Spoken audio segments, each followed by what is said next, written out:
Hello students, today we are going to learn about the diseases of sugarcane. Out of that, first disease is whip smut of sugarcane.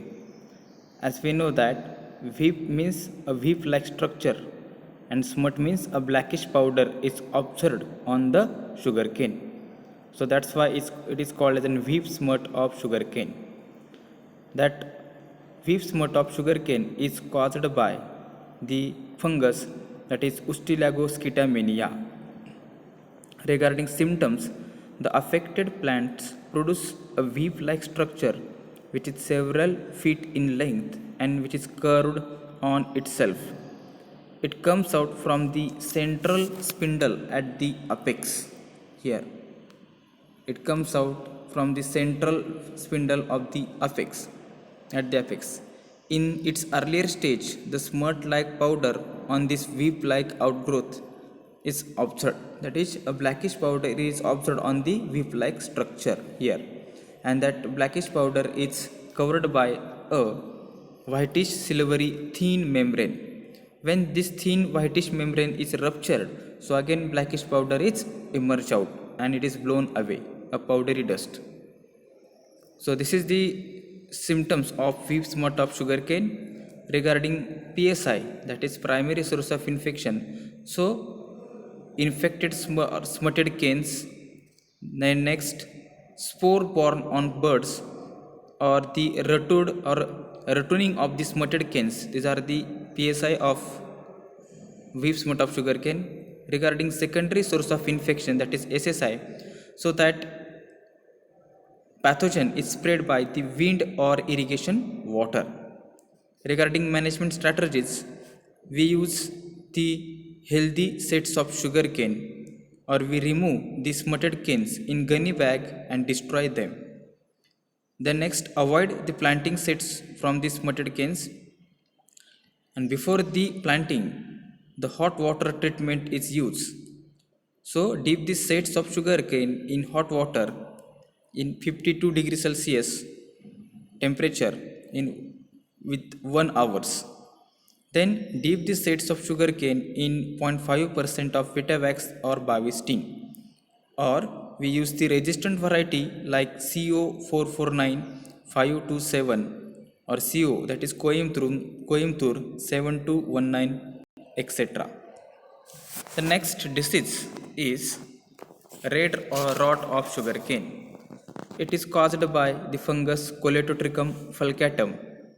So the typical symptom is indicated when we split the sugarcane. So reddish growth or reddish color is observed inside the sugarcane when we eat split. That is, reddening of tissue is occurred. In that, the conversion of sucrose into fructose is takes place, and it gives the offensive alcoholic smell. Then here, as we know that here blackish color is observed. That blackish color indicates the presence of Acerulae fungus inside the sugarcane. So this is the symptoms of red rot of sugarcane.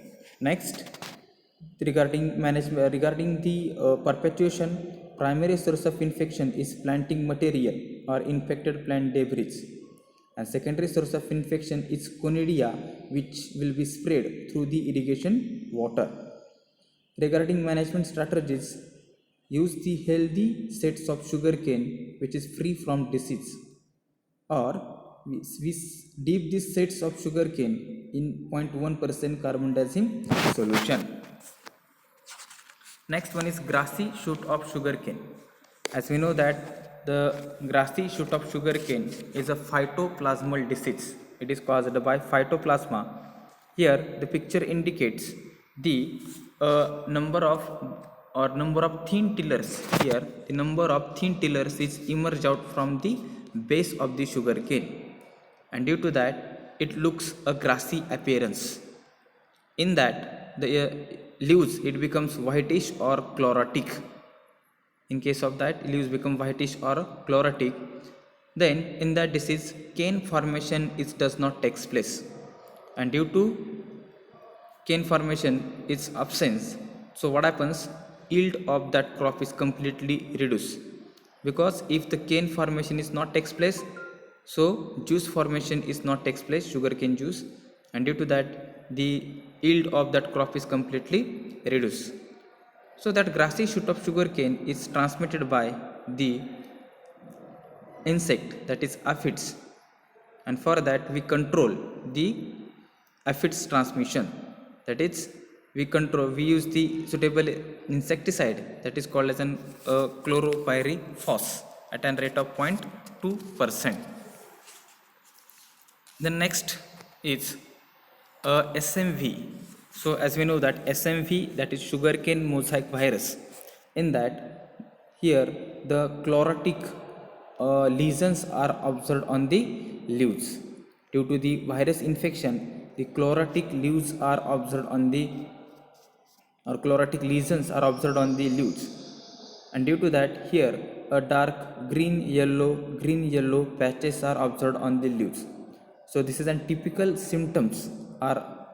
symptoms of that sugarcane mosaic virus. That sugarcane mosaic virus is transmitted by the insect, that is aphids, and for control of that aphids, for in management strategies we control the aphids.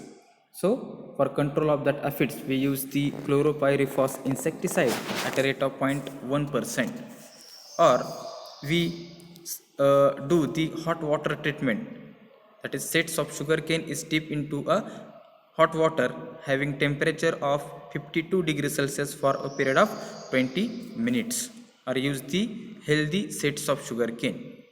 So this is the diseases of sugarcane.